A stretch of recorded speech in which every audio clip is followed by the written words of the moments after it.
Monseigneur, Mesdames, Messieurs, il y a un an, ici même, se tenait la première rencontre Lustiger. Cette initiative, proposée par l'Institut Jean-Marie Lustiger, que préside Monseigneur Ulrich, archevêque de Paris, entend réunir le temps d'une soirée, au Collège des Bernardins, des femmes et des hommes attentifs à l'actualité et soucieux de la lire en essayant d'y apercevoir ses dynamiques spirituelles. Cette rencontre a lieu dans la première semaine de février pour commémorer l'anniversaire de la nomination de Jean-Marie Lustiger comme archevêque de Paris le 2 février 1981. C'était il y a 45 ans. Il ne s'agit pas d'une conférence autour de l'œuvre du cardinal Lustiger. Nous aurons l'occasion, en cette année de son centenaire, de vous proposer un colloque les 17 et 18 septembre prochains. Et Monseigneur Ulrich célébrera le jeudi 17 septembre 2026 à 18h en la cathédrale Notre-Dame une messe à l'intention de Aaron Jean-Marie Lustiger. Les rencontres Lustiger sont placées sous son patronage, mais elles n'interrogent pas l'histoire, sinon le présent, et à travers ce présent, l'avenir qui se dessine. De Jean-Marie Lustiger, nous voulons conserver la manière d'interroger le temps présent, notre temps, celui où Dieu continue d'être présent à nous, irréductible à une tradition ou à un corpus idéologique. Dieu qui nous parle et qui est le socle indispensable de la dignité de l'homme. Par cette conviction, nous le savons, Jean-Marie Lustiger a frappé ses contemporains au moment même où le pape Jean-Paul II se faisait l'infatigable défenseur de cette dignité de l'homme, créature de Dieu. Là est l'endroit stratégique où nous voulons placer l'esprit de ces rencontres Lustiger. L'an dernier, nous avions traité de ce que nous dit une cathédrale. L'incendie spectaculaire et la restauration encore plus spectaculaire de Notre-Dame étaient deux événements qui avaient eu un profond écho dans la société française. Le thème de ce soir, découvrir le Christ à l'âge adulte, nous a été proposé par Monseigneur Ulrich. Comme tous les évêques, vous êtes frappé, Monseigneur, par la croissance des demandes de baptême de jeunes adultes. Sur le site de la Conférence des évêques de France, on peut trouver des chiffres. Depuis 2015, c'est-à-dire en 10 ans, le nombre des catéchumènes en France a plus que doublé, passant de 3 900 à 10 384, mais Éric Morin me dit 17 000.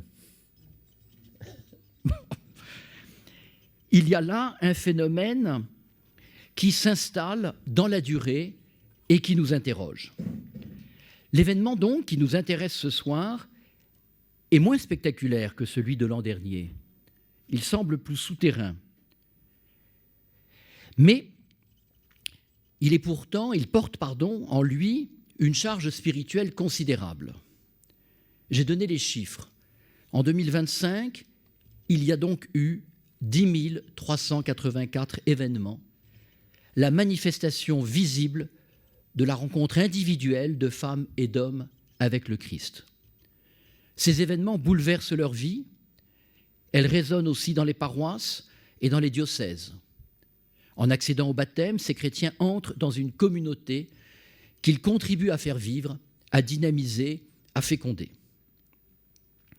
Nous le sentons bien, l'approche statistique ou sociologique ne peut épuiser le sujet. Il y a une réalité spirituelle qui irrigue la vie de l'Église et à laquelle il convient d'être attentif. Ces découvertes du Christ à l'âge adulte sont des expériences individuelles qui s'épanouissent dans la communion d'une vie renouvelée par le sacrement du baptême et avec lui ceux de la confirmation et de l'Eucharistie. Et voilà ce que nous nous proposons d'éclairer ce soir. Pour réfléchir à cette thématique, nous avons sollicité 3 personnalités qui sont témoins de cette expérience de vie sous une forme ou sous une autre. Alors, dans l'ordre d'intervention, le père Philippe Saudret, ancien élève de l'École normale supérieure, agrégé d'histoire, auteur d'une thèse soutenue à Paris-Sorbonne Université sur Dresde et Lévétine, ascension d'une dynastie, construction d'une capitale, doctorant d'écriture sainte à l'Institut catholique de Paris et prêtre du diocèse de Nanterre, affecté à la paroisse Saint-Pierre-Saint-Paul et Saint-Joseph de Clamart. Et sur le site de la paroisse, où vous avez la présentation de l'équipe pastorale, on peut lire, et je cite, « Qui suis-je ? Depuis ma conversion en 2002 et mon baptême en 2006, un homme désireux de mettre ses pas à la suite de Jésus-Christ et passionné par l'Église. Cela m'a conduit à l'ordination presbytérale pour le diocèse de Nanterre en 2017. » Isabelle Payen de la Garandrie, agrégée de lettres modernes, enseignante dans l'enseignement public, mais aussi aux facultés Loyola à Paris, doctorante en théologie dogmatique, a fait le choix de devenir vierge consacrée au terme d'un discernement spirituel dont elle ne fait pas mystère et que ses élèves découvrent qu'en googlisant son nom, ils tombent sur des entretiens accordés à des médias catholiques. Vous avez été également pendant 7 ans déléguée diocésaine du diocèse de Nanterre à l'accompagnement des néophytes et vous êtes dans l'équipe de pilotage du concile provincial. Quant au père Éric Morin, qui n'est pas seulement un visage familier dans ce lieu, mais qui en est un des piliers, il a été ordonné en 1992 pour le diocèse de Paris. Après ses études, il a obtenu un doctorat en théologie biblique et a été élève titulaire de l'école biblique et archéologique française de Jérusalem. Et vous êtes actuellement directeur de l'école cathédrale au Collège des Bernardins. Enfin, notre archevêque, Monseigneur Ulrich, conclura cette rencontre. Celle-ci a été rendue possible grâce au travail préparatoire de sœur Pascale Vincette, responsable de l'Institut Jean-Marie Lustiger, de Nicolas Tafoiry, le directeur de cabinet de Monseigneur Ulrich, de Laurent Landette, directeur du Collège des Bernardins et de ses équipes, et de Monseigneur Rouget, évêque de Nanterre, membre du conseil scientifique de l'Institut Jean-Marie Lustiger. Que tous soient assurés de ma profonde gratitude. Un dernier mot, avant de donner la parole à nos invités. Le 17 octobre 2000, le cardinal Lustiger a donné une causerie à l'occasion des 20 ans du séminaire interdiocésain d'Orléans qu'il avait créé. Ce propos retranscrit et que conserve l'Institut Lustiger porte un titre « J'ai fait un rêve ». Ce rêve est une sorte d'uchronie sur l'Église de France dans les années 2020-2030. Autant dire que nous y sommes.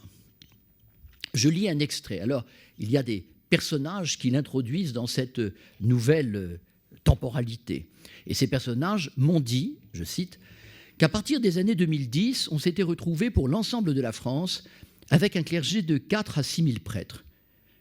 Du coup, il y avait une sorte de réorganisation qui s'était mise peu à peu en place et qui consistait à avoir des points forts à partir desquels les chrétiens pouvaient se prendre en main et recevoir de la part des prêtres, avec l'assistance des diacres répartis un peu partout, une formation, un soutien, une stimulation pour la vie chrétienne, pour l'apostolat et pour le témoignage de la foi.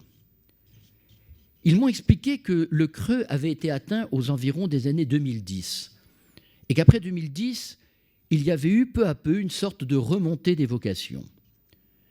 Ainsi, aux alentours des années où ils étaient, 2020, 2025, 2030, ils pensaient qu'en France, c'était de l'ordre de 8 000 prêtres et probablement de 15 à 20 000 diacres. Cela représentait tout un équipement du ministère ordonné au service des laïcs, au service du peuple de Dieu, qui s'était pris par la main et arrangé autrement. Alors continuons, parce que ce rêve était long, continuons d'interroger ces personnages qui le mettent au courant des mutations françaises. Ils demandent « Alors, comment avez-vous fait ?»« Oh, ça a été difficile. On a vu se constituer des groupes de prêtres, des laïcs, des diacres, et ils ont fait comme ils ont pu. Enfin, c'est une période lointaine. Maintenant, on voit dans notre pays, où les racines chrétiennes se sont relativement effacées, une efflorescence du catéchuménat sans proportion avec ce que c'était à la période d'où vous venez.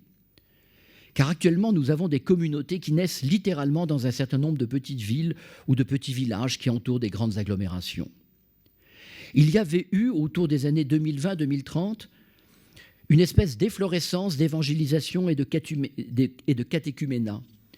Et les communautés chrétiennes se restructuraient à partir du catéchuménat pour accompagner des adultes qui demandaient le baptême, comme ça se fait dans d'autres pays actuellement, mettons aux États-Unis ou dans un certain coin d'Afrique parfois. Il y a eu des groupes qui se sont formés et qui ont pris comme objectif cet effort missionnaire d'évangélisation. Cela supposait que se concentrent les forces sacerdotales, celles des diacres et éventuellement celles des laïcs, dans des points forts, qui soient des points de soutien pour les communautés existantes. Mais en même temps, que d'autres, bien en lien avec eux, aillent évangéliser et annoncer l'Évangile à des gens qui l'avaient oublié ou n'en avaient jamais entendu parler. Alors, peut-être que le cardinal Lustiger avait anticipé de manière excessive l'effacement des structures ecclésiales. Le portrait qu'il a eu en rêve de cette France des années 2020-2030 n'est pas exactement celui que nous voyons. On en imputera la faute aux experts de la Datar, parce qu'il les cite dans ce rêve. Mais on sera frappé de la place et de l'importance perçue du catéchuménat. Ainsi donc, notre actualité de 2026 rejoint-elle l'inquiétude du cardinal Lustiger en l'an 2000, une inquiétude que son rêve, ou plutôt sa foi dans le Christ, avait transformée en espérance. Et c'est cette espérance que nous partageons ce soir. Bonsoir à tous. On va me demander de faire quelque chose avec lequel je ne suis pas familier, parce que en fait, je déteste parler de moi. Je partirai du principe qu'en fait, je ne vais pas parler de moi.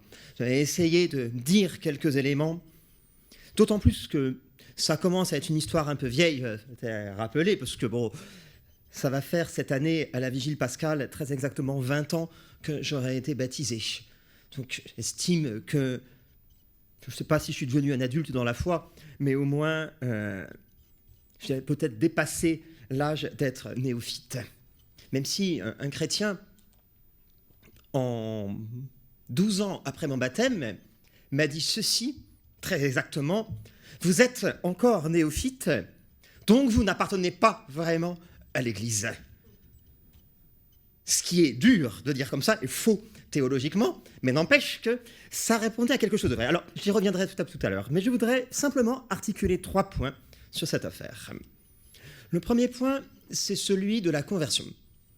Le deuxième, le temps du catéchuménat, qui est un vrai temps de grâce, surtout que j'ai eu la chance d'avoir redoublé mon catéchuménat, c'est-à-dire de ne pas avoir eu simplement 2 ans et demi de catéchuménat, mais 3 ans et demi. Et ensuite, le temps d'après le baptême, qui est quelque chose d'un peu plus long. Alors, je vais commencer par la conversion, mais je ne vais pas vous raconter ma conversion, parce que je ne suis pas sûr que ça vous intéresse, en fait. Je ne sais même pas qui ça intéresse. En revanche, je voudrais partir d'un point. Le jour où j'ai commencé à me poser cette question: est-ce qu'il y a un Dieu dans ma vie et est-ce que ça vaut la peine d'y croire? Pour moi, ça a été une véritable révolution de se poser la question. Au sens, moi je viens d'une famille qui n'est pas chrétienne, la foi n'a pas été transmise en famille du tout. C'est même un sujet dont on ne parlait pas en fait. À l'école municipale, pour moi l'église se résumait à quelque chose de très simple. L'église était en face de l'école et nous avions toujours à l'heure de la récréation, à peu près 1 fois par semaine, un enterrement, et qui se terminait du coup quand nous, pour rentrer à la maison, il fallait passer devant le cimetière, donc on était obligé de doubler le cortège funéraire qui allait de l'église au cimetière, puisque dans les années 1980, on faisait encore ces cortèges funéraires en banlieue parisienne. Une question, si du coup pour vous, vous n'avez jamais entendu parler de Dieu, si même Dieu n'est même pas une question, c'est-à-dire que pour moi Dieu était un objet philosophique étrange.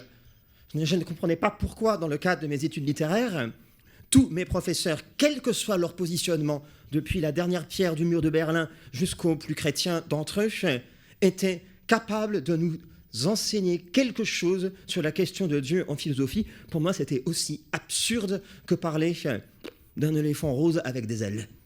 C'est-à-dire vraiment, ça, une des raisons pour lesquelles je n'ai pas fait de philosophie, parce que je me disais, ça ne me parle pas du réel, donc ça n'a aucun intérêt. Mais vous voyez, si, à un moment dans votre vie, cette question de Dieu surgit de manière existentielle, alors que pour vous, Dieu est une chimère, comment vous faites? Parce que vous n'avez pas les outils rationnels pour le faire. Et pourtant, vous avez un bagage philosophique. Oh, essentiellement cartésien, kantien et nietzschéen, mais quand même. Même chose. Si vous pensez vivre une expérience dont vous ne parvenez pas à décrire la nature, comment vous arrivez à situer la prière si pour vous c'est un langage complètement inconnu? Je dirais ça vraiment je n'ai pas tellement d'autres images que comme quelqu'un de complètement sourd qui tout d'un coup entendrait quelque chose, de quelqu'un complètement aveugle qui tout d'un coup verrait quelque chose. Moi, avant ma conversion, la prière était très exactement symbolisée par le moulin et son équivalent dans le christianisme, c'est-à-dire le chapelet. C'est-à-dire que la prière consistait éventuellement à égrener des prières, mais vous ne pouvez pas dire la prière consiste à parler à Dieu, parce que de toute façon, parler à un être qui n'existe pas, ça n'a pas de sens, en fait. Ça n'a vraiment aucun sens. Donc, au moment de ma conversion, ça c'est quelque chose qui a été véritablement perturbant, que de devoir faire droit à une réalité dont on ne soupçonne même pas qu'elle existe. Ne me dites pas que je cherchais Dieu, je ne cherchais pas Dieu. Et même si je suis, pas amer, mais peut-être un peu sévère, ma vie était beaucoup plus confortable avant ma conversion qu'après. Parce qu'à partir du moment où j'ai décidé qu'il y avait un Dieu dans ma vie, j'étais obligé de conduire ma vie avec quelqu'un que je ne vois pas, qui me rend les choses parfois compliquées, or que sans Dieu, en fait, c'est beaucoup plus facile, véritablement. Ma quête, elle n'était pas de Dieu. Elle était latérale. C'était une quête d'absolu. Ça, je pense que je peux le formuler comme ça, mais je ne sais pas si c'est très original quand on a entre 18 et 20 ans, d'avoir cette quête d'absolu. D'absolu, c'est-à-dire, finalement, quelle est la chose qui compte ? Surtout quand les études littéraires que je faisais amenaient globalement à saper la moindre base. Parce qu'à partir du moment où vous touchez, que ce soit de quelque chose du côté de la sociologie, quelque chose du côté de la psychologie, quelque chose même du côté de la philosophie contemporaine, vous n'avez plus de base. Donc, comment vous faites pour assurer une quête d'absolu en la matière ? Alors même que moi qui suis, comme cela a été rappelé, formé d'abord en histoire, il n'est pas possible d'étudier l'histoire de l'humanité sans affronter un moment ou un autre la question du mal, qui moi était vraiment la question qui me turlupinait le plus. Moi je peux comprendre que quelqu'un se venge, ça humainement c'est très compréhensible, mais comment comprendre que quelqu'un un jour décide de faire gratuitement du mal à un autre? Pour moi c'est une vraie question. Je ne l'ai toujours pas résolu, mais voilà. Mais c'était en gros mes deux questions. La deuxième grande question qui est apparue au moment de ma conversion, c'est une question d'historien, mais je crois qu'elle est fondamentale. Si je pense que je me suis converti le 4 novembre 2002, est-ce que Dieu existait avant ma conversion ou pas ? Comment je relis mes 22 ans d'histoire avant ? Est-ce qu'il y est présent ? Est-ce qu'il n'y est pas présent ? Et je crois que la Providence a fait que m'arrivent dans mes mains à ce moment-là les Confessions de saint Augustin, qui est un livre qui ne m'a plus quitté depuis ce jour-là pour cette raison-là. Parce que soit je dis, Dieu n'était pas du tout présent dans ma vie avant, mais alors je me poserai la question, ok, est-ce que c'est moi qui ai inventé Dieu ? Je vous assure que dans cet automne 2002, printemps 2003, ma première question n'a pas été de frapper à la porte de l'église. Ma première question a été de dire, oh, quand même là, je me pose des questions bizarres, est-ce qu'il ne faudrait pas que j'aille voir les spécialistes des gens bizarres ? Typiquement, le psychologue ou tout ce que vous voulez. Vous voyez ? La question n'était pas du tout située au niveau spirituel. Parce que si c'est moi qui ai inventé Dieu, ça ne m'intéresse pas du tout en fait. Soit un Dieu est vrai et alors je l'ai trouvé, soit je l'ai inventé. Et dans ce cas-là, c'est moi qui dois me soigner. Continuité, discontinuité de mon histoire. Bon.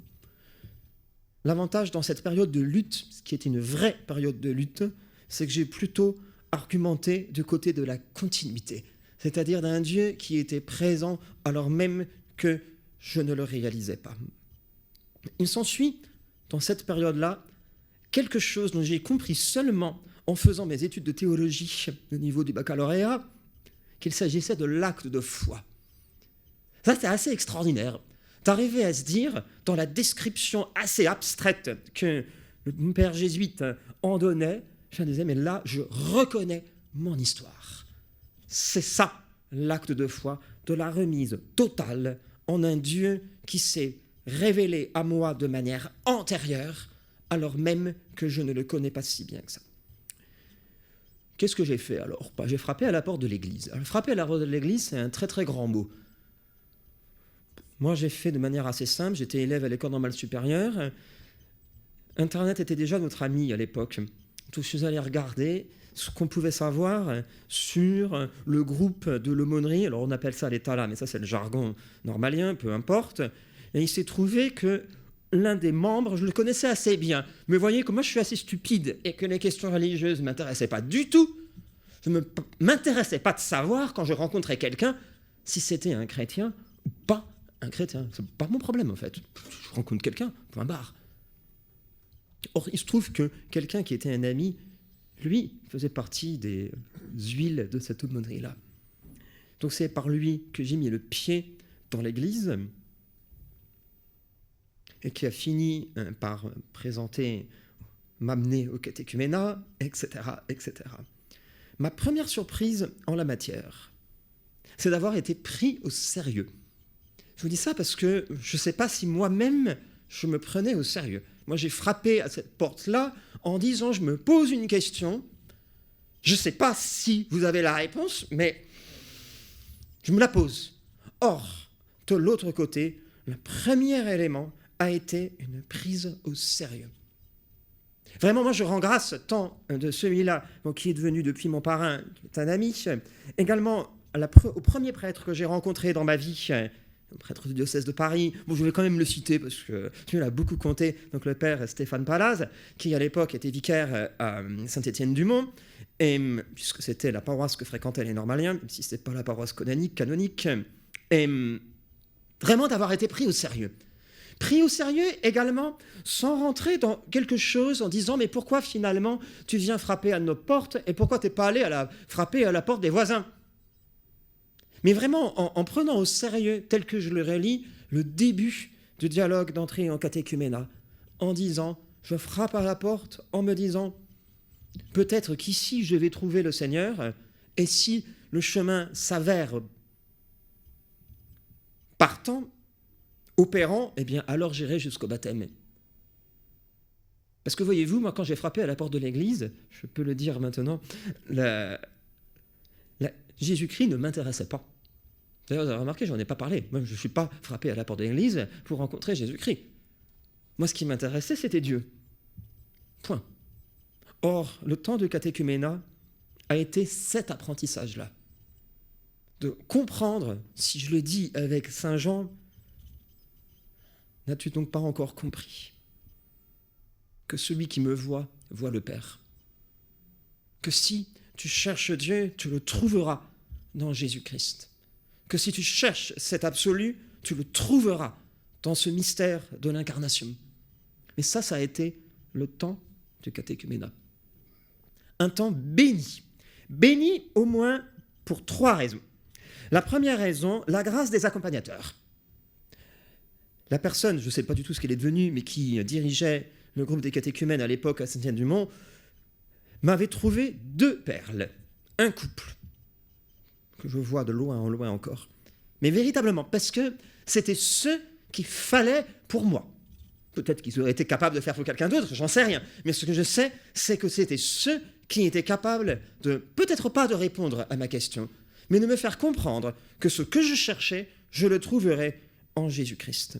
Et qui, moi, qui suis quand même plutôt un intellectuel, que les questions ne trouveraient pas toutes leur réponse au niveau intellectuel.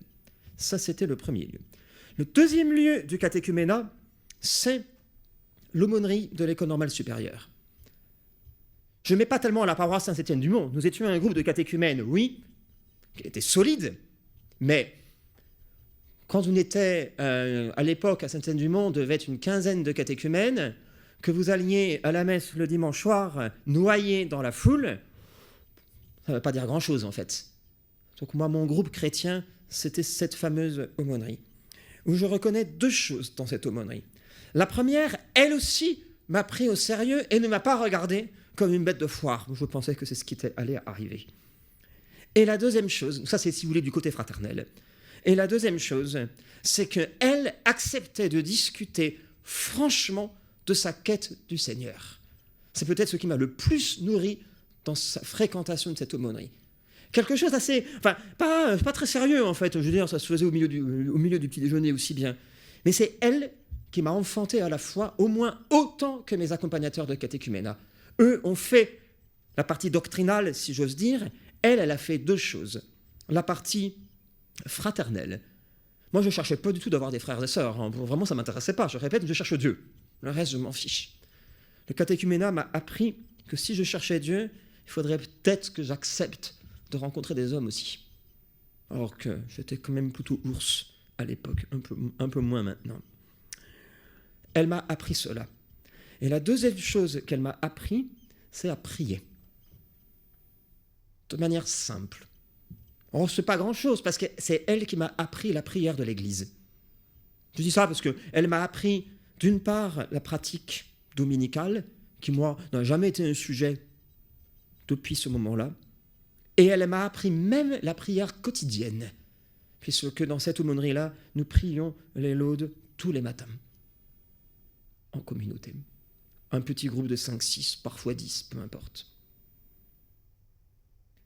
Ça, c'était le deuxième point de ce temps de catéchuménat. Ce que je retiens de ça, c'est que ce qui m'a peut-être le plus porté pendant ce moment-là, c'est de voir les autres chrétiens s'engager sur le même chemin.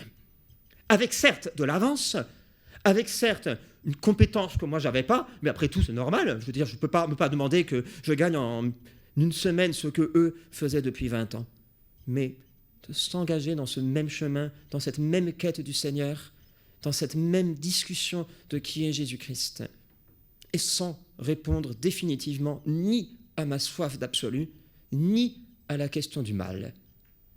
Certainement pas à ma soif d'absolu, parce que si la communauté remplace la soif d'absolu, je ne donne pas cher de la foi à venir, et pas non plus la question du mal.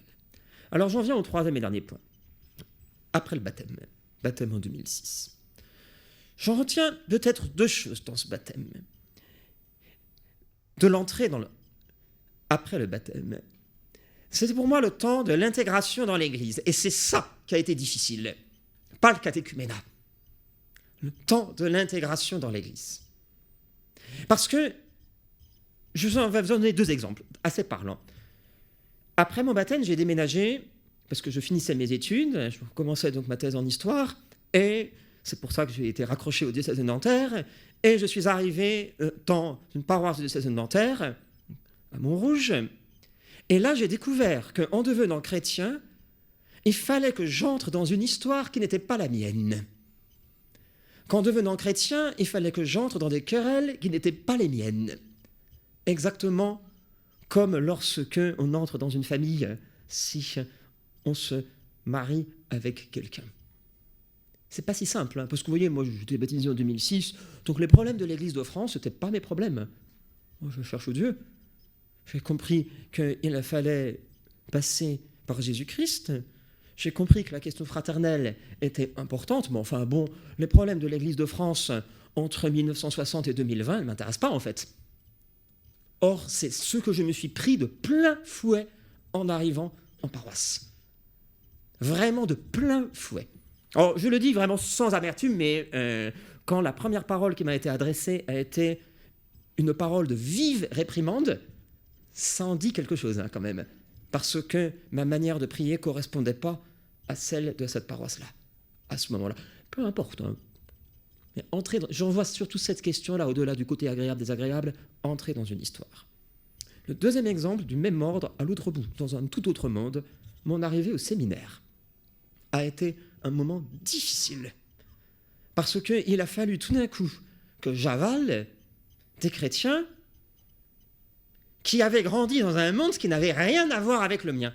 Alors que comme étudiant, ce qui réunissait, c'était d'abord d'être étudiant. Avec cette quête spirituelle, tout ce que vous voulez. Ce serait intéressant parce que c'est là où je reviens à ce que je disais tout à l'heure. au bout de 12 ans, tu es encore néophyte, tu n'es pas encore vraiment dans l'Église. Ce n'est pas ça qui est juste. Ce qui est juste, c'est de dire, il y a quelque chose de la vie ecclésiale que je ne connaîtrai jamais. Et ce n'est pas grave. Parce que mon appartenance à l'Église, elle est entière, mais autrement. Je ne saurai jamais ce que c'est qu'avoir grandi dans une famille chrétienne. Je ne saurai jamais ce que veut dire associer la fête de la Nativité du Seigneur avec une fête familiale. Je serai toujours seul le jour de Pâques, peu importe. Je ne saurai jamais ce que ça veut dire qu'avoir été servant d'hôtel, scout ou tout ce que vous voulez. Peu importe. Parce que le premier point, c'est est-ce que la place dans l'Église, elle se fait à partir de qui je suis, de ce que j'ai connu. Et puis si l'autre a connu autre chose, eh bien tant mieux. Deuxième chose, difficulté après le baptême, et je pense que celle-là elle est quasiment inévitable, comme la première, c'est l'entrée dans le temps long. L'entrée dans le temps long, même si je répète, moi j'ai eu un catéchuménat qui n'a pas d'abord cherché à préparer au baptême. Moi j'ai un catéchuménat qui a d'abord cherché à me faire connaître Jésus-Christ. Et puis la préparation au baptême est arrivée. Mais quand vous entrez dans le temps long, vous avez deux problèmes véritables. Le premier, la croix. La croix. Surtout si on vous dit, tu verras, le baptême c'est extraordinaire, ça sera le plus beau jour de ta vie. Mais en fait, c'est pas vrai. C'est comme pour le mariage, ça ne peut pas être le plus beau jour de la vie, c'est après le plus beau jour de la vie. C'est à l'éternité, la croix. Parce qu'elle est toujours là. Or, c'est peut-être cela que mon catéchuménat n'avait pas du tout préparé. Et lié à la croix, le péché persistant. Pour moi, ça a été la première épreuve spirituelle.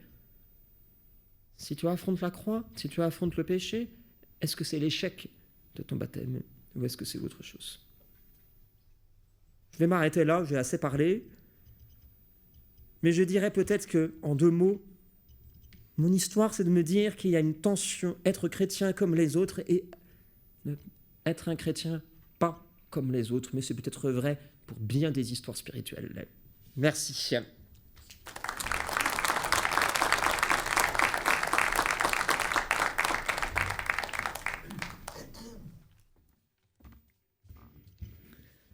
Bonsoir à tous.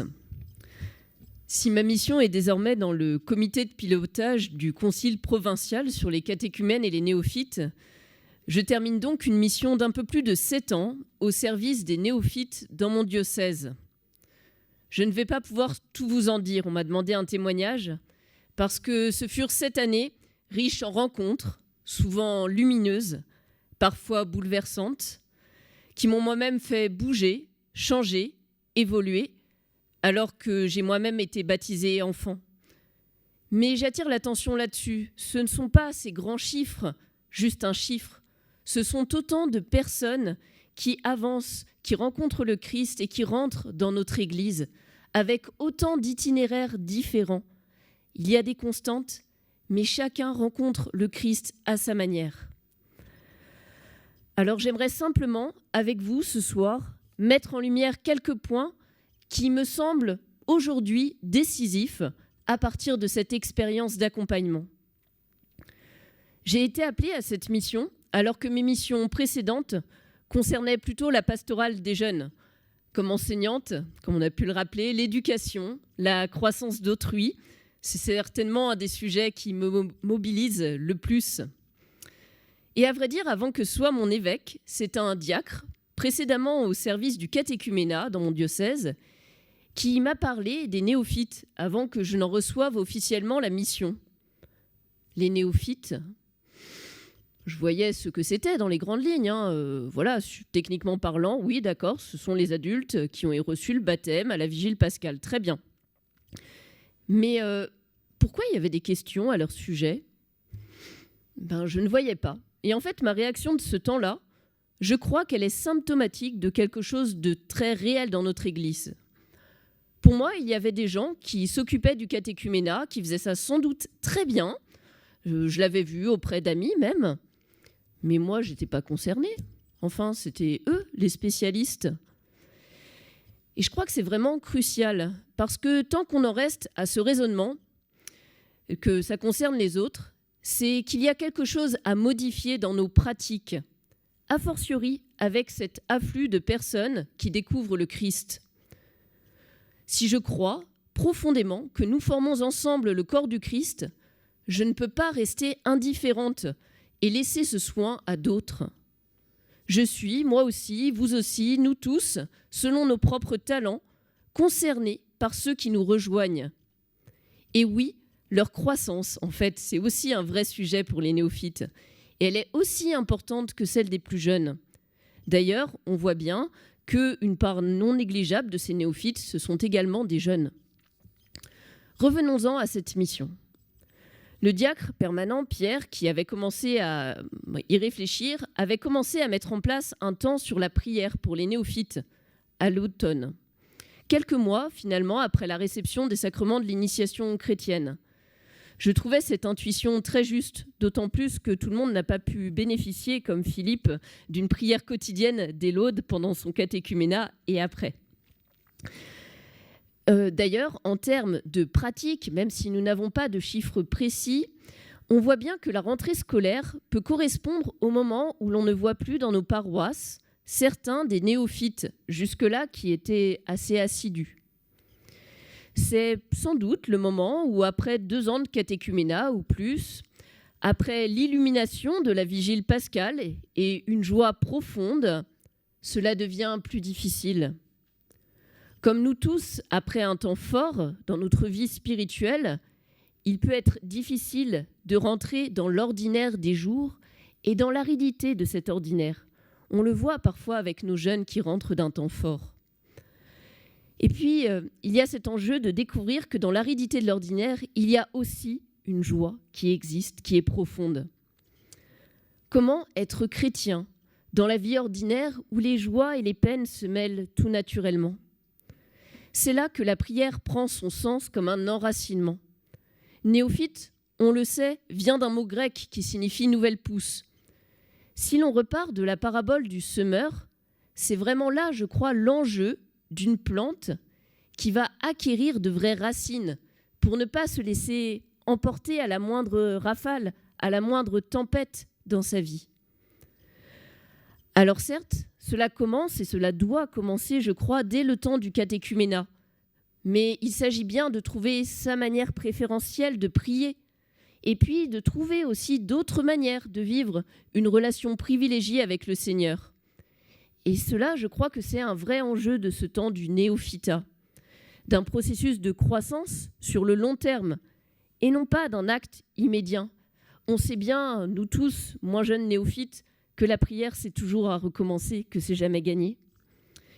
Et je crois, là encore, que c'est la responsabilité de tous les chrétiens de veiller sur les racines, sur la profondeur des racines de ses frères et sœurs qui sont encore tout jeunes et à peine sortis de terre. Ils ne sont pas sous cloche, ils ont aussi besoin qu'on les aide à prier. Et sans doute que nous aussi, ça va nous aider. Justement, la fraîcheur de certains de ces néophytes, l'enthousiasme, souvent incroyable, si vous avez déjà échangé avec tel ou tel, peut aussi donner à des moins jeunes néophytes, que nous sommes tous, de reverdir à notre tour, de retrouver de l'enthousiasme dans notre vie chrétienne, au lieu de l'endormissement ou de la force de l'habitude qui peut toujours nous guetter, quel que soit notre état de vie. Je trouve que dans l'image du corps du Christ, c'est là justement que l'interdépendance joue pleinement son rôle si nous le considérons pleinement.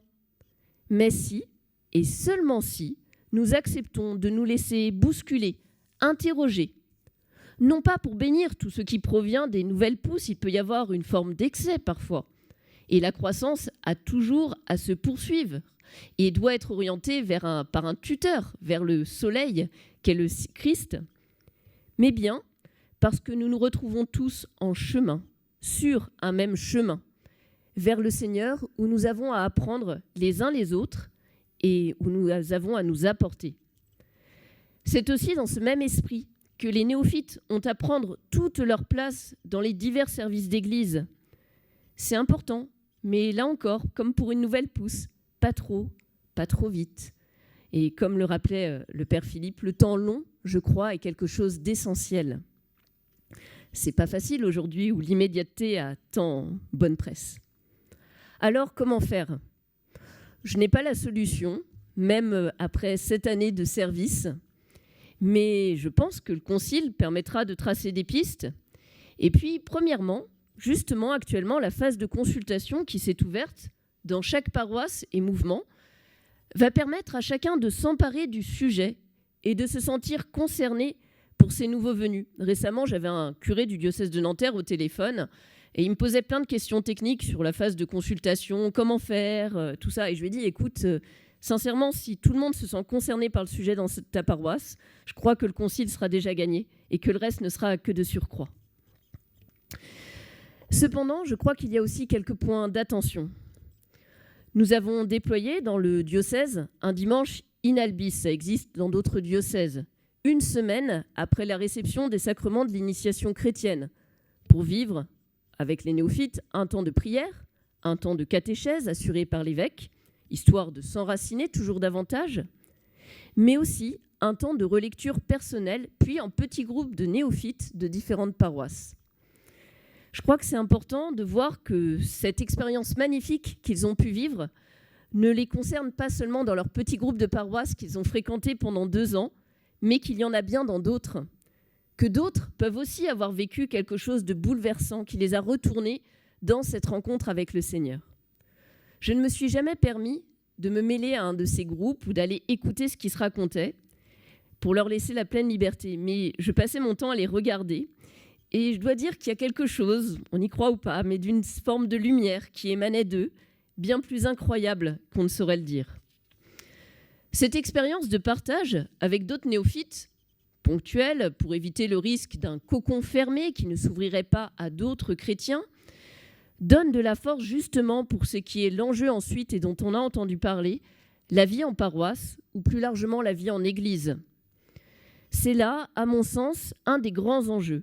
La préparation à la vie chrétienne, mais aussi la préparation à l'Église.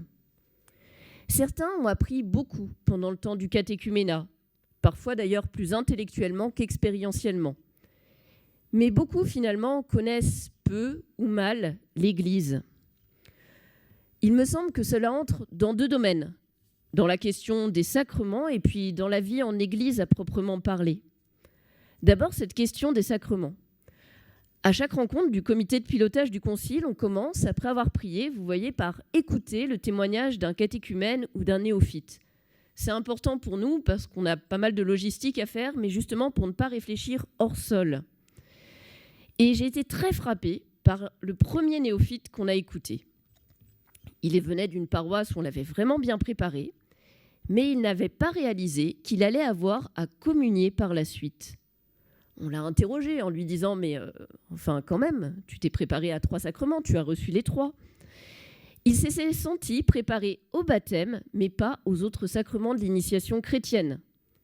Je crois qu'il y a là un enjeu fort pour que cette initiation chrétienne se vive pleinement et ne se limite pas au seul baptême. Oui, il y a une suite au baptême. L'autre enjeu, parallèle aussi à cette vie de l'Eucharistie régulièrement reçue, c'est certainement, je crois, le sacrement de réconciliation. Ça permet de se préparer à recevoir un autre sacrement, de découvrir davantage la miséricorde de Dieu, mais je crois qu'il est important que nous redécouvrions l'aspect ecclésial de ce sacrement, que nous aussi, chrétiens de longue date, on a parfois tendance à oublier. Mais en réalité, on a tous aussi à s'entraider les uns et les autres, à vivre de cette miséricorde de Dieu. Justement, pour les néophytes, en les écoutant souvent, un peu dans la suite de ce que partageait Philippe, certains sont parfois déçus d'eux-mêmes parce qu'ils sont imaginés que leur vie chrétienne, elle serait grande, elle serait belle, et c'est vrai. Mais ils voient bien que la vie chrétienne qu'ils mènent, ce n'est pas celle qu'ils avaient rêvé de mener. Saint Paul signalait déjà cette ambivalence, il n'y a rien de neuf en réalité. Et puis, au-delà de ce mal qu'ils rencontrent, ils peuvent être déçus de l'Église concrète qu'ils rencontrent. Je crois vraiment que nombre de nos néophytes font cette expérience. Parce que plus largement que les sacrements, c'est aussi la question de notre vie en Église qui est en jeu. Et là, j'ai dans le cœur cette néophyte de ma propre paroisse, qui est atteinte d'une maladie neurodégénérative. Elle pouvait encore marcher au moment de la réception des sacrements de l'initiation chrétienne. Maintenant, elle est en fauteuil. Et c'est quelqu'un qui est vraiment hors cadre. Vous voyez, elle est tatouée de partout. Et peu de temps après Pâques, elle avait été sollicitée pour être ministre extraordinaire de la communion. Et peu de temps après, elle s'est confiée à moi en me racontant le nombre incalculable de remarques sur les tatouages qui ornaient ses bras, qu'elle s'était pris de la part de paroissiens que par ailleurs je fréquente aussi tous les dimanches. Ça m'a vraiment fait mal. Et elle avait évidemment encore plus mal. Je crois qu'au-delà de cette personne dont la persévérance est admirable et qui a heureusement un tempérament bien trempé, les néophytes nous invitent aussi à convertir notre regard sur ce que nous pensons du chrétien parfait. Et d'ailleurs, je pense aucun d'entre nous n'a la même vision du chrétien parfait. Ceux qui nous rejoignent ne sont pas dans un cadre précis et ne cocheront pas vraiment toutes les cases, que cela s'agisse de la vie chrétienne ou des convenances sociales. Et je crois que sur ce point, ça vaut vraiment le coup de nous mettre chacune à leur écoute. Alors évidemment, il s'agit de les accueillir, mais justement aussi de les écouter. C'est une vraie question, cet accueil. La convivialité en est certes un élément essentiel, humain, qui n'est pas à négliger parce qu'on est bien une religion de l'incarnation. Et comment saurais-je aimer Dieu si je n'aime pas mon frère ou ma sœur ? Et on n'est pas toujours très bons, nous les catholiques, là-dessus. Donc c'est important de favoriser des liens. Mais ça va bien au-delà simplement de la convivialité. Je partageais là aussi à des paroissiens de chez moi qu'au sujet du concile, je disais un petit peu, 2-3 mots. Et ils m'ont dit, mais attends Isabelle, ça sert à quoi ? Là aussi, il y a un service de catéchuménat, on essaie d'accompagner les néophytes. Je leur ai demandé, mais tu te rappelles du prénom des baptisés de l'année dernière ? La réponse était non. Donc je crois qu'il y a là un problème. Comment créer des communautés plus fraternelles pour de vrai ? Des communautés où l'on prend soin les uns des autres, où l'on s'estime responsable les uns des autres. Sans doute qu'il y a aussi du côté du néophyte à pouvoir appréhender en amont qu'il passera par cette expérience fondamentale d'être déçu, qu'aucun chrétien qu'il ne rencontrera ne sera à la hauteur du don de Dieu et que les membres de l'Église ne sont pas des saints, mais des pauvres types et typesses en recherche du Seigneur.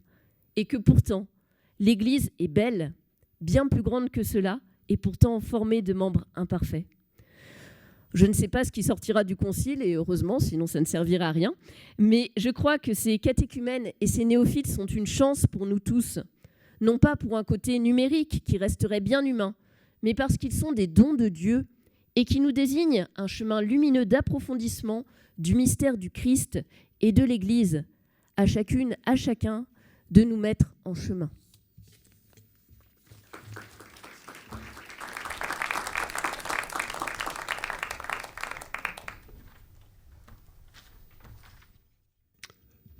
Bonsoir à tous, heureux de vous rencontrer.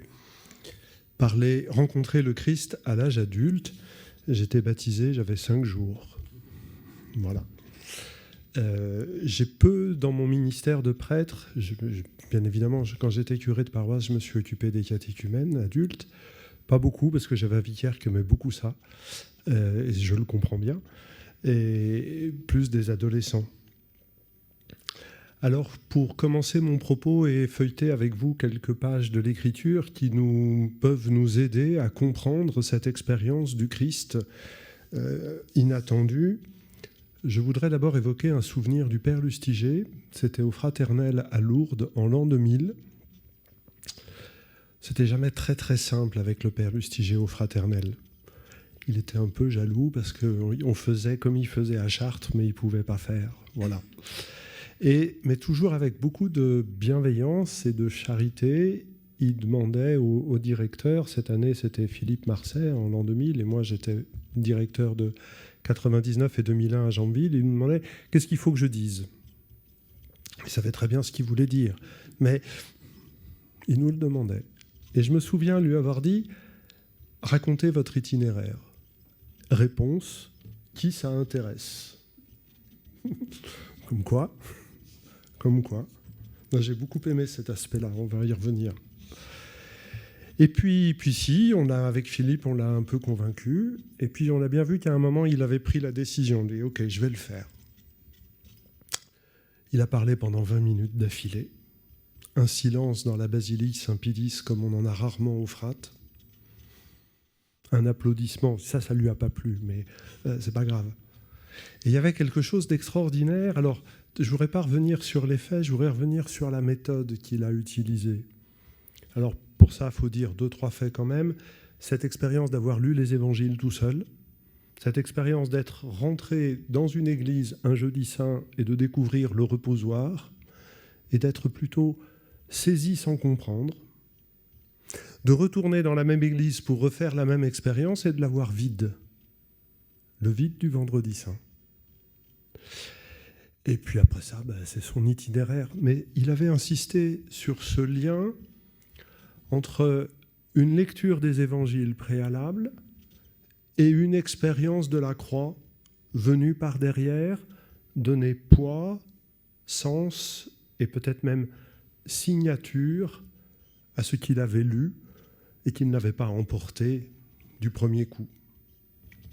Alors, cette expérience-là me semble extrêmement... Enfin, il l'avait racontée de manière extrêmement précise dans ce cadre particulier du Frate à Lourdes.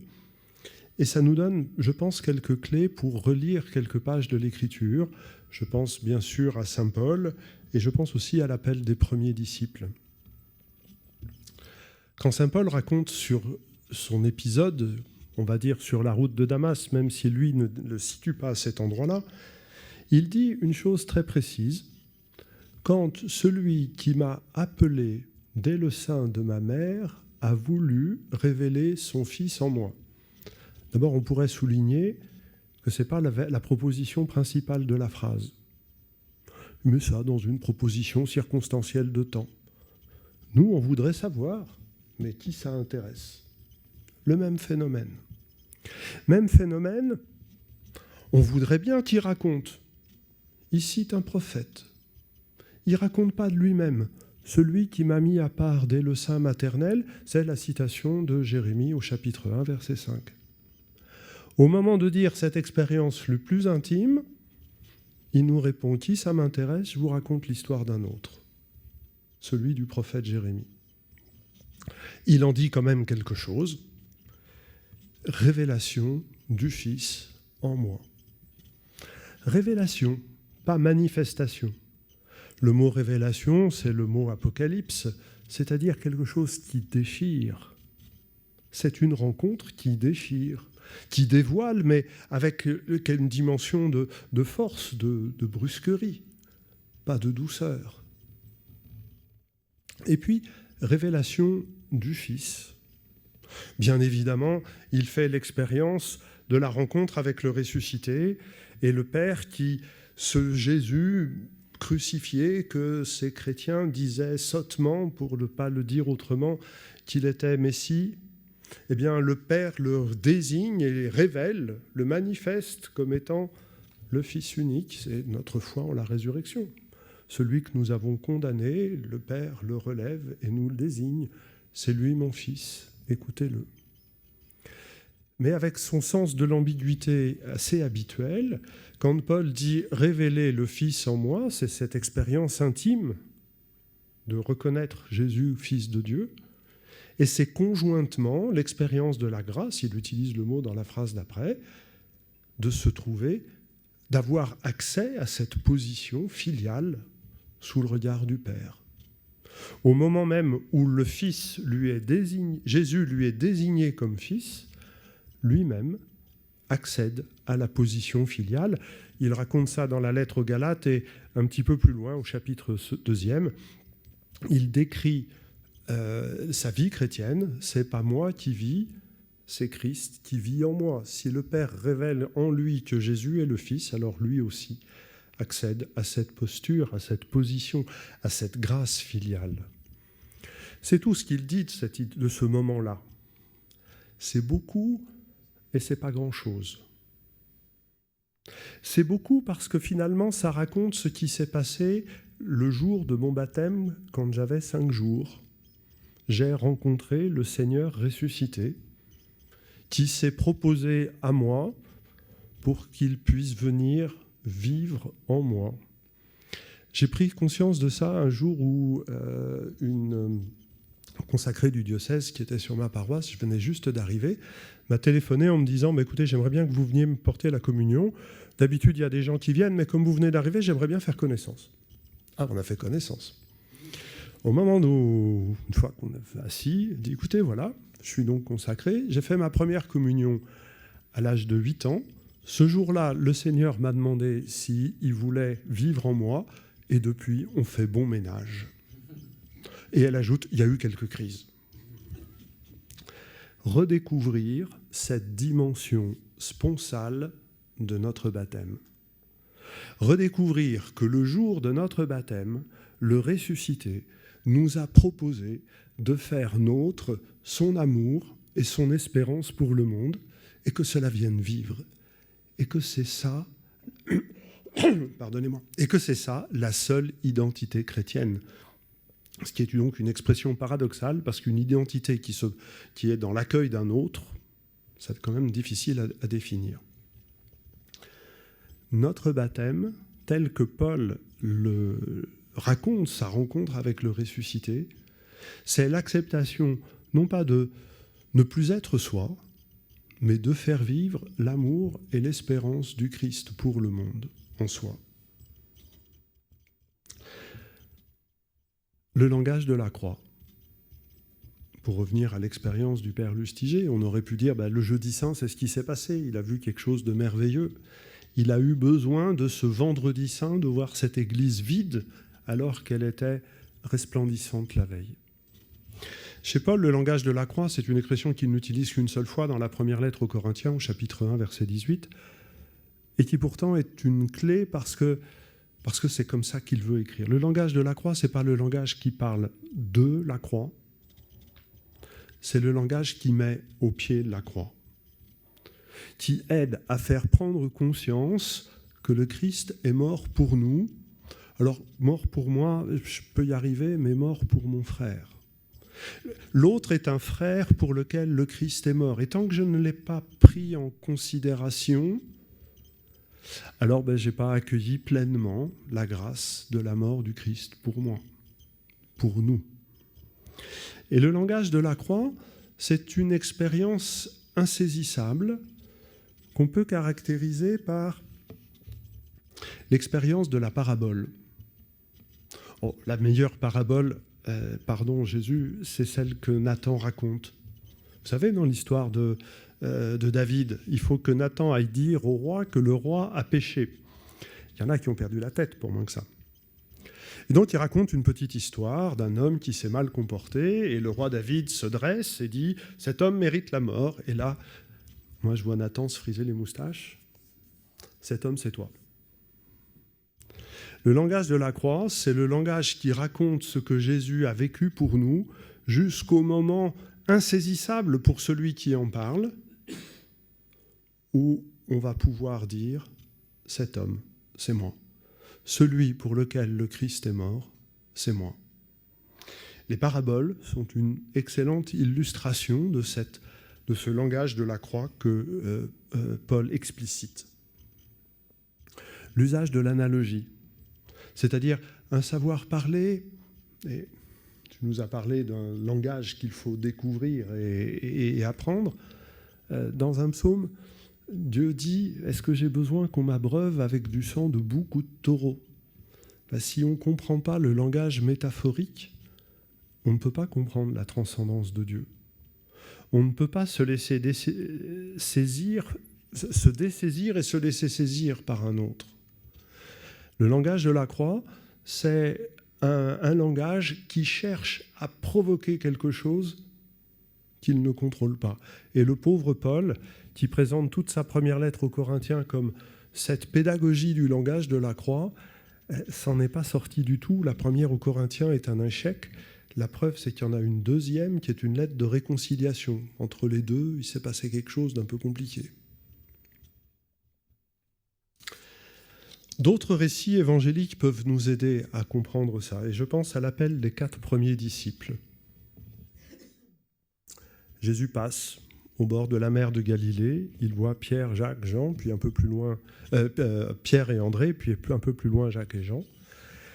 Il passe, il voit, il appelle et ils suivent.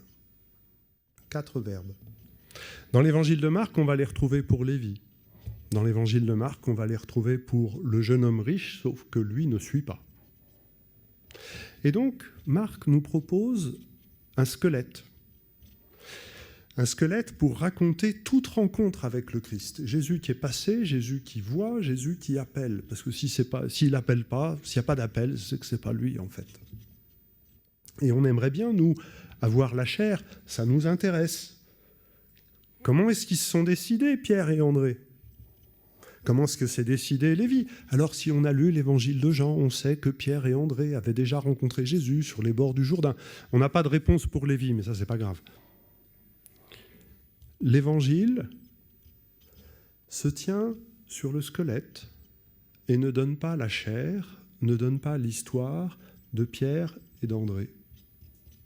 Parce qu'il veut permettre aux lecteurs, que nous sommes, de pouvoir mettre la chair de notre histoire sur ce récit évangélique. Et ce n'est pas très compliqué, je pense que c'est un exercice spirituel indispensable de faire régulièrement dans une retraite ou pendant un temps de carême, il arrive bientôt, de se rappeler comment Jésus est passé dans nos vies. Qui nous en a parlé ?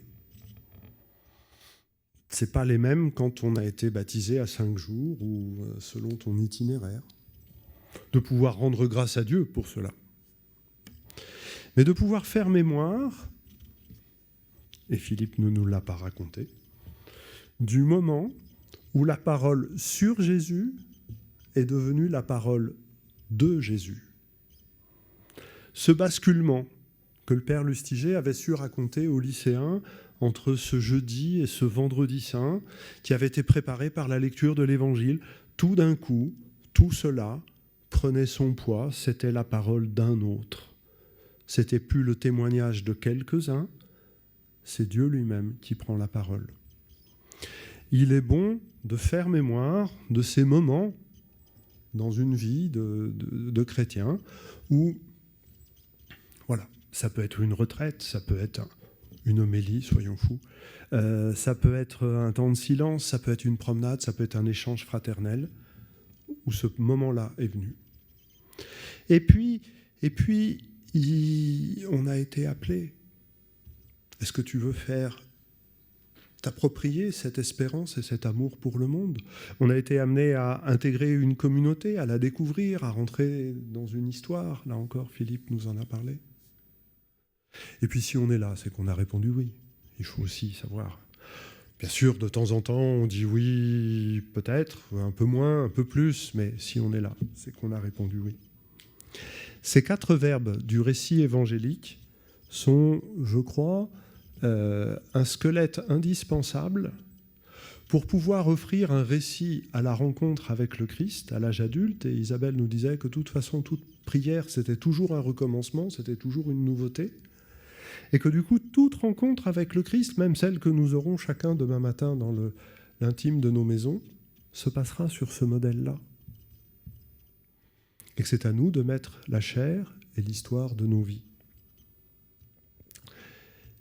Nos frères et sœurs qui nous rejoignent sont un don de Dieu pour nous rappeler cela, pour nous rappeler cette irruption sur de la route de Damas qui fait notre expérience chrétienne. Pour finir, en travaillant pour cette rencontre de ce soir, puis une autre de ce matin, j'ai consulté mes notes et je suis retombé sur quelques notes que j'avais prises à l'occasion du synode sur la mission, septembre 2012. Et les pères conciliaires, j'avais assez bien lu l'ensemble, les pères conciliaires parlaient de la nouvelle évangélisation parce qu'on est arrivé à parler de nombreux baptisés non évangélisés. Ces hommes et ces femmes qui viennent demander le baptême pour leurs petits-enfants et qui disent parce qu'on veut bien avoir des valeurs et qu'il faut savoir accueillir et accompagner et aider à formuler autrement leurs demandes. Autre chose que Benoît XVI avait pu dire à cette occasion-là, la nouvelle évangélisation est orientée principalement vers les personnes qui, tout en étant baptisées, se sont éloignées de l'Église et vivent sans se référer à la pratique chrétienne. la nouvelle évangélisation, c'était en 2012. C'est pas l'Ancien Testament quand même. 10 000, j'avais 17 000, je pense que c'est en comptant les ados, peu importe les chiffres. Frères et sœurs qui nous sont donnés par le Christ. Est-ce que c'est pas ça la nouvelle évangélisation ? C'est d'accueillir ces nouveaux frères et sœurs qui font une expérience extrêmement singulière du Christ. On pourrait prolonger la comparaison entre les fêtes de Noël que nous avons vécues et tant d'autres choses. Mais nous avons besoin les uns des autres pour accueillir l'absolue nouveauté du Christ, la radicale nouveauté du Christ. Et je terminerai en citant une autre phrase d'un des pères conciliaires sur la mission, la nouvelle évangélisation. La nouvelle évangélisation est très ancienne. Elle provient du premier et du plus grand évangélisateur, Jésus-Christ. Je vous remercie.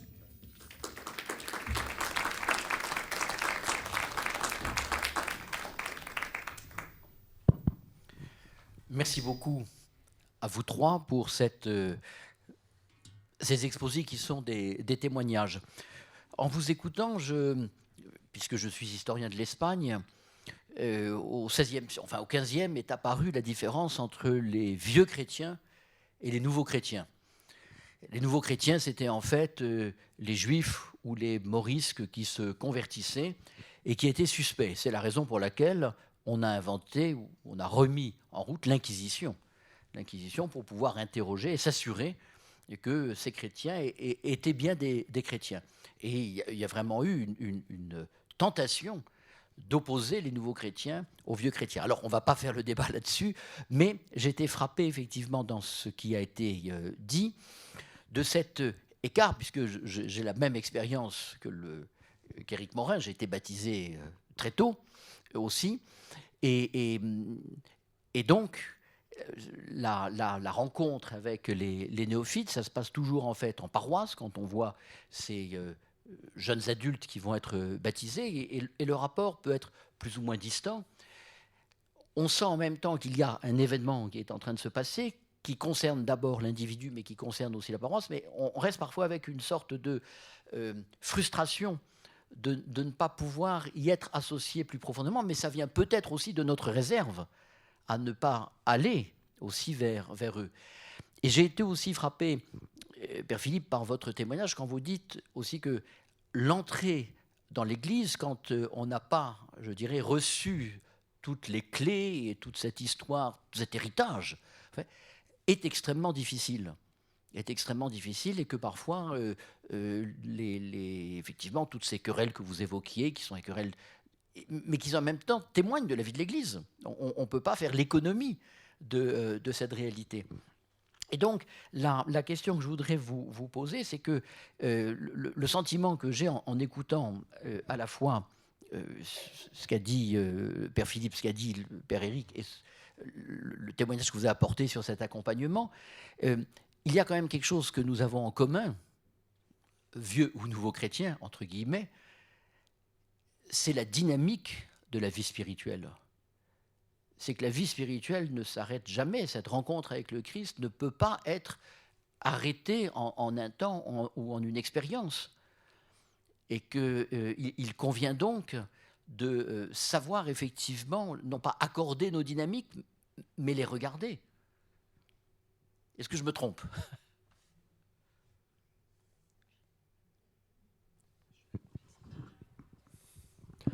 Sur le fond, je suis d'accord, oui, c'est évident. Peut-être que ce qui n'est pas si simple, c'est que, pour reprendre votre terminologie, les vieux chrétiens n'ont pas l'habitude d'évoquer leur dynamique spirituelle. C'est peut-être moi ce qui m'a le plus frappé, en fait. Parce que moi, j'ai vécu en aumônerie avec des vieux chrétiens, pour qui le partage de la foi, de ce qui nourrit de ces choses-là, était une évidence. Ce qui me peut-être, et ça je le dis encore aujourd'hui comme prêtre diocésain, ce qui m'étonne le plus dans les dîners paroissiaux, c'est que s'il y a bien un sujet de conversation qu'on n'a pas, c'est qui est Jésus-Christ. C'est étonnant quand même, parce que, alors que c'est lui qui nous réunit. Ou si je le dis de manière plus douce, ça m'a été dit par un jeune d'aumônerie dans ma précédente paroisse, on avait fait semblant de leur demander ce qu'ils voulaient faire. Et je me rappellerai assez longtemps que ce jeune-là, en 3e, m'avait dit ceci. Si moi je viens à l'aumônerie, c'est pour entendre parler de Dieu. Un baby-foot, des pizzas, c'est bien, mais j'ai un baby-foot chez moi et je peux manger des pizzas ailleurs. Vous voyez, c'est-à-dire quelque chose de... Si à l'intérieur de l'Église, mais je vous dis ça, c'est encore quelque chose qui m'étonne vraiment, de dire, mais qu'est-ce qui fait que le chrétien d'habitude, si je puis dire, et je n'ai pas de doute sur l'intérieur de sa vie spirituelle, ne soit pas capable d'en parler.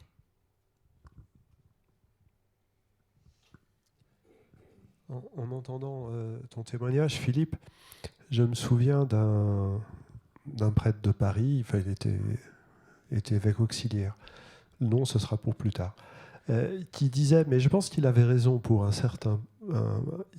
parce que c'était aussi son itinéraire, il disait à un néophyte, il faut qu'il se convertisse de sa conversion, c'est-à-dire qu'il y a un moment où il ne soit plus un converti. Et en fait, je ne suis pas sûr que je l'accueillerais de la même façon aujourd'hui. On a besoin, aujourd'hui, pour les raisons que tu viens de dire, c'est pas normal d'être chrétien. C'est quelque chose qui ne nous appartient pas. Et on a besoin de ces petits frères et sœurs qui viennent nous dire, mais le truc que vous avez là, sur lequel vous y pensez même plus, c'est extraordinaire. Et je crois qu'on a besoin d'être bousculé comme ça. Et je trouve ça providentiel qu'après qu'on se soit posé la question de la nouvelle évangélisation, eh ben, on a des nouveaux frères et sœurs. Et c'est eux qui vont nous permettre de faire ce qu'on a appelé la nouvelle évangélisation. Qu'elle soit ancienne ou pas, ça c'est autre chose.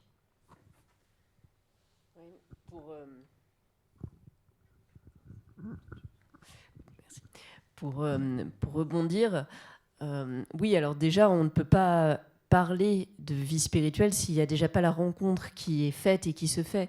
Et je crois aussi quand même, quand je pense à ça, moi je pense aux accompagnateurs de catéchuménat.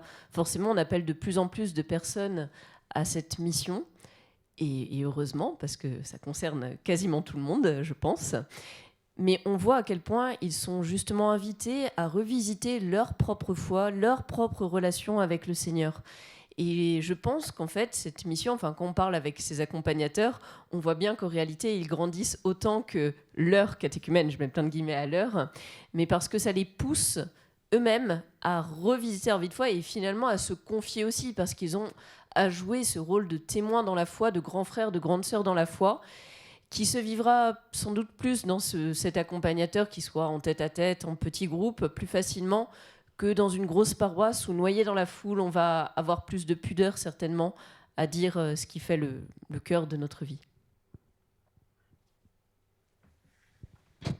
Oui, ça c'est quelque chose que l'on peut sentir, enfin tous ceux qui ont eu l'expérience d'accompagner des catéchumènes, soit de façon prolongée, soit de façon ponctuelle, sentent ça. Et je voudrais aussi rebondir sur cette idée effectivement de notre capacité à parler de Jésus-Christ et à parler de notre foi. Le Père Morin a parlé de la dimension sponsale du baptême. Mon expérience de père et de parent avec mon épouse Claire, ça a été vraiment effectivement que la grâce du baptême donnée à nos enfants. Nous avons fait le choix de les baptiser tout jeunes, parce que ça nous paraissait effectivement le prolongement de notre paternité-maternité. Alors ça, effectivement, je me place dans le cadre du coup d'une famille chrétienne, je mets les guillemets, mais qui entendait témoigner de cet aspect-là. Et ensuite, dans l'accompagnement, la croissance de la foi des enfants, on voit bien qu'il y a des moments où les choses sont un peu plus compliquées, mais qu'il y a aussi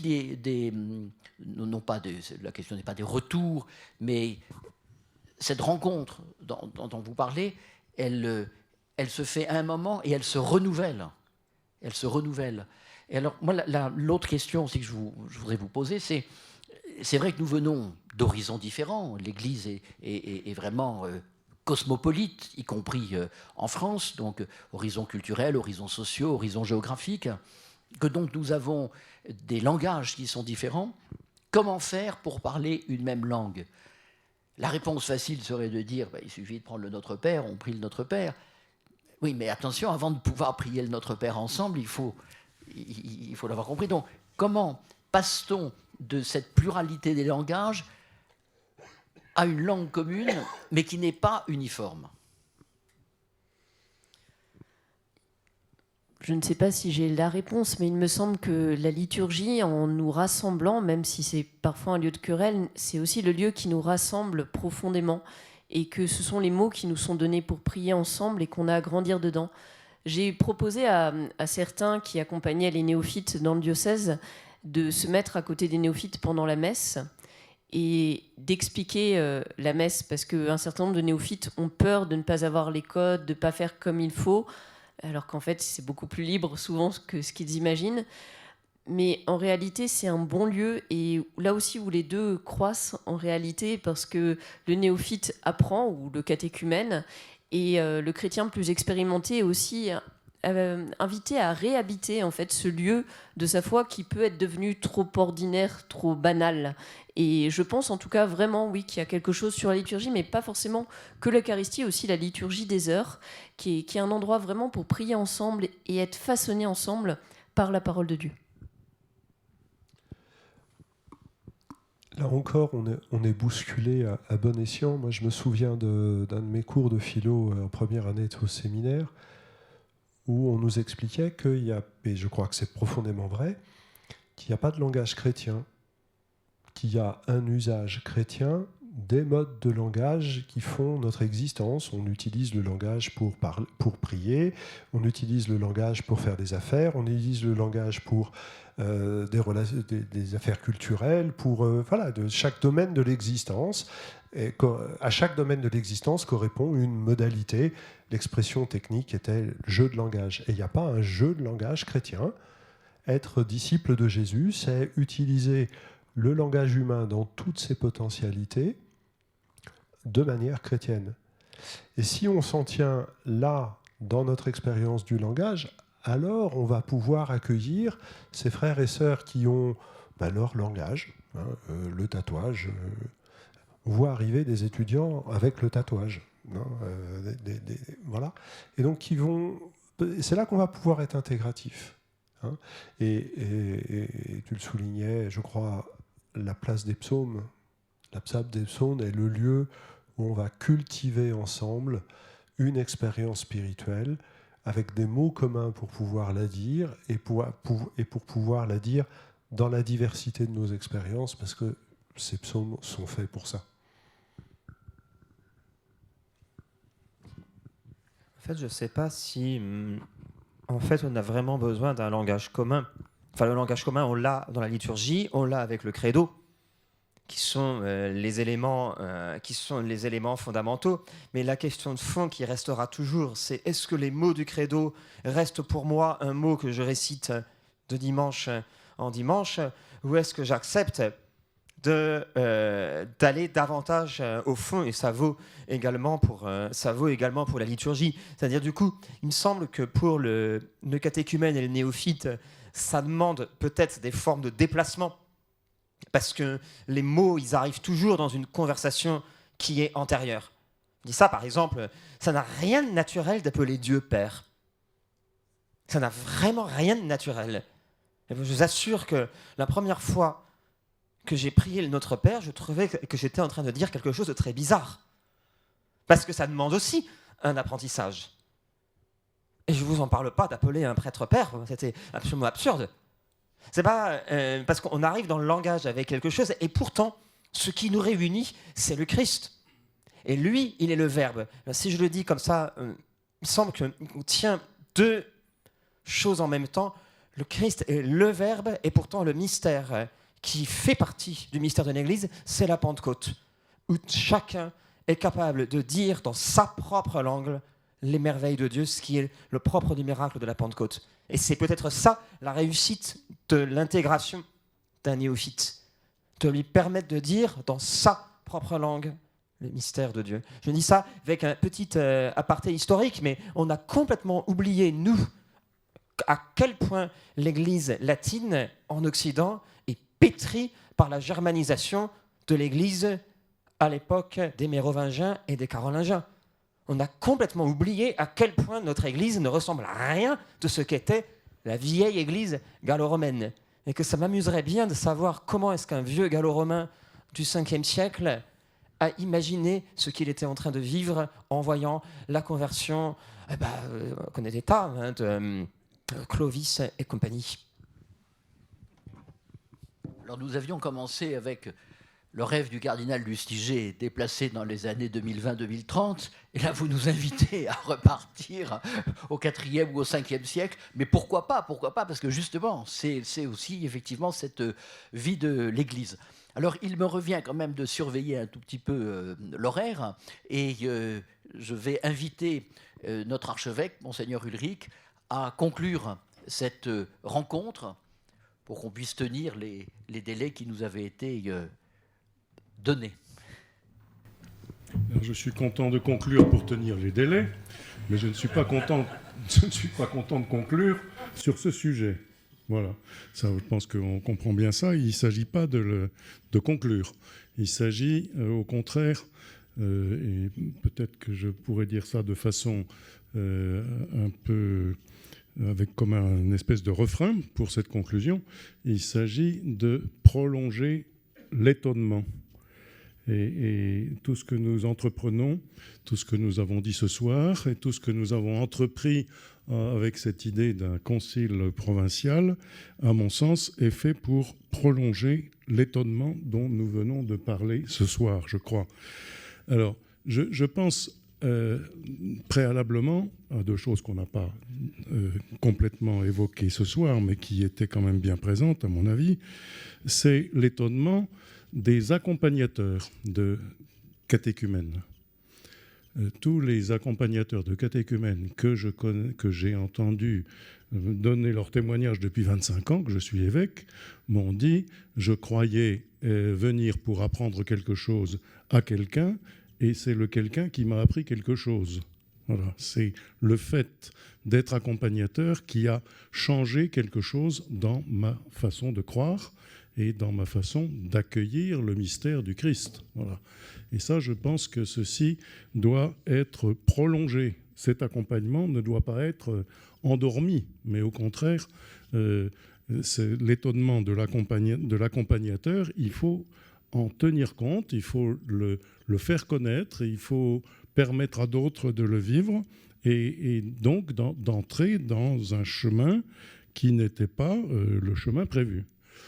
Le deuxième, c'est l'accompagnement. Vous avez évoqué pour commencer les chiffres. Alors, je ne m'abats pas sur le nombre. Je vais dire simplement une histoire que je raconte un peu de temps en temps. Quand j'étais jeune prêtre, il y a 46 ans, j'ai eu une ou deux demandes de baptême d'adultes. Voilà, dans la paroisse où j'étais, et je ne savais pas comment il fallait faire. J'ai été voir le prêtre qui, dans mon diocèse, était chargé du catéchuménat des adultes. Il rencontrait au maximum 3 personnes par an dans les années 1980. Au maximum 3 personnes par an qu'il prenait successivement et à qui il donnait quelques leçons de catéchisme.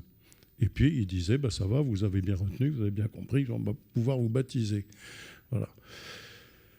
Quand je suis devenu évêque en 2000, je suis arrivé dans un diocèse où il y avait, mettons, 15 ou 18 catéchumènes, et on trouvait déjà ça très bien parce qu'on pouvait organiser une pastorale avec 15 ou 18 catéchumènes, on pouvait monter des groupes d'accompagnement, on pouvait chercher des accompagnateurs pour chaque catéchumène, on pouvait les réunir, former les accompagnateurs, et puis faire une progression qui était inscrite à l'intérieur d'un projet pastoral.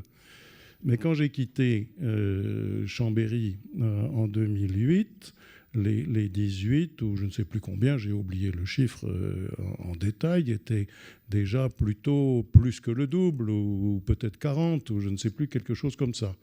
Et quand je suis arrivé à Lille, qui était un diocèse en nombre d'habitants 4 fois supérieur à celui que je quittais, je me suis trouvé avec un peu à l'étage d'au-dessus, peut-être, c'était pas proportionnel à la multiplication du nombre des habitants, mais enfin, j'ai dû commencer à une 50aine ou quelque chose comme cela.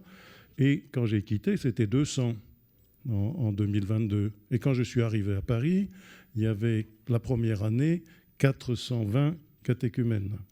Le cardinal 23 m'avait dit quelques années avant 350. Et l'année d'après, 570. L'année suivante, 700 et quelques. Et cette année, probablement 980. Bon. Donc ça, c'est un étonnement quand même. Et on se dit, on n'a pas fait grand-chose pour ça. On a surtout accueilli des gens qui sont venus et bon. Tout cela pour dire, cet étonnement-là, il grandit et je souhaite simplement qu'il soit prolongé, qu'il soit connu, cet étonnement, qu'on se dise, qu'est-ce qui s'est donc passé ? Et j'ajoute, nous n'avons rien fait pour cela. Le Père Morin a dit tout à l'heure, ce que Dieu nous a envoyés. Et moi, je crois beaucoup ceci. Je dis cela pour prévenir une objection que j'entends quelquefois, que j'ai encore entendue hier, mais que j'avais déjà entendue quelquefois, une objection qui dit « Attention, pas de triomphalisme avec ces chiffres ». C'est vrai qu'il y a une augmentation très étonnante du nombre des chiffres, et Monseigneur Rouget doit pouvoir donner des chiffres de chez lui qui sont du même genre. Enfin voilà, une espèce de progression, on ne sait pas comment ça se passe. Et tous les évêques de France disent que c'est comme ça que ça arrive. Pas de triomphalisme, parce que ces chiffres-là sont évidemment sans rapport avec une opération qui consisterait à penser qu'on va combler tous les vides et tous les retards de baptême qui n'ont pas été célébrés depuis 50 ans. Non, on est vraiment très très loin de la chose. Donc, pas de triomphalisme avec ce chiffre, mais la naissance d'un étonnement devant ce que Dieu fait avec nous et devant nous, et auquel il nous demande de participer. Il nous dit, qu'est-ce que vous faites maintenant que je vous ai envoyé ceux-là ? Est-ce que vous allez bien les accueillir ? Est-ce que vous allez faire quelque chose avec eux qui vraiment vous fait grandir ? Alors, ce soir, j'ai entendu des récits, en effet, des récits d'expérience. Même si ça n'intéresse personne, quand même, ça a l'air de vous avoir intéressé. Bon. Et je crois que ça intéresse beaucoup de monde aujourd'hui de se dire, on lit ça dans les journaux, et on dit, comment ça se fait ? Il y a des chiffres, alors l'Église se réveille, etc. Bon. Et j'ai été surtout intéressé, en entendant le Père Philippe tout à l'heure, par des clés qu'il nous a données, les points sur lesquels ça a été difficile pour lui. Et ce sont ces points difficiles, ce sont des clés pour nous permettre, non pas de comprendre simplement dans notre tête, ce qui est très utile, parce qu'on a besoin de réfléchir à ce qui se passe et on a besoin de comprendre un peu les points sur lesquels il faut que nous évoluions, que nous entretenions la conscience chrétienne. Et manifestement, notre étonnement, il a besoin d'être nourri, il a besoin d'être développé. Nous avons besoin de comprendre combien c'est difficile d'entrer dans cette expérience. Moi, je le repère à la lecture des lettres de catéchumènes qui demandent le baptême et qui disent « Bon, je suis venu une fois à l'église un peu par hasard ». Alors, c'est l'expérience du cardinal Lustiger, de Jean-Marie Lustiger, quand il découvre la foi chrétienne. Je suis venu dans une église un peu par hasard, j'ai été amené par des copains, etc. Je suis allé à la messe et puis finalement, ça m'a touché. Il y a quelque chose qui s'est passé. J'ai découvert une présence. J'ai été touché, voilà. Mais ça peut être aussi, j'avais des questions sur Dieu et c'est pas à ces questions-là qu'on a répondu. On m'a parlé de Jésus. Voilà. Et c'est lui qui me l'a fait connaître, qui m'a fait connaître qui était le Dieu qui était avant moi et qui m'avait appelé et m'avait fait signe. Et cela, c'est extrêmement important de prolonger cela et de comprendre combien les récits sont extrêmement importants pour chacun d'entre nous, pour nous qui essayons de comprendre, pour les catéchumènes aussi qui ont besoin de témoignages, et pour qu'ils puissent comprendre qu'il y a des passages dans la découverte de la foi qui est la nôtre. Il y a des passages, le passage de la question de début. Moi, je me rappelle un certain nombre de lettres de personnes me disant, finalement, je pense à une particulièrement, qui disait « Mais j'ai couru les églises toute ma vie, pendant 40 ans, pour découvrir des choses tout à fait formidables que j'aimais beaucoup. J'étais très content d'aller dans les églises, j'étais très historienne et très... Bon.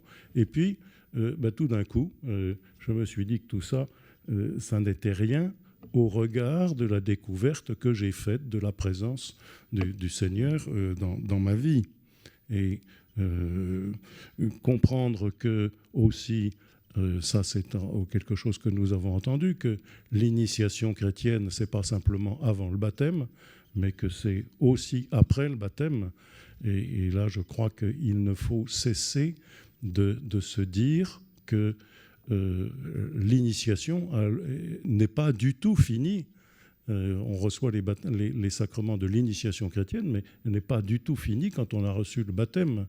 Et là, je plaide un peu pour que nous comprenions ce que c'est que le temps qu'il faut. Il me semble que, et je sais que la tradition de l'Église nous demande de baptiser, confirmer et donner l'Eucharistie dans un même sacrement, dans un même moment, et de le vivre dans une nuit à travers laquelle nous percevons peut-être l'illumination que c'est d'être baptisé. Il me semble que dans le temps d'aujourd'hui, dans le temps que nous vivons aujourd'hui, le temps n'est plus tout à fait le même. L'expérience du temps n'est plus tout à fait la même, alors que tout le monde voudrait recevoir tout de suite, que nous sommes dans une espèce de l'instantanéité, et peut-être que la vie chrétienne nous pousse à davantage percevoir le temps qui passe comme un temps qui nous construit.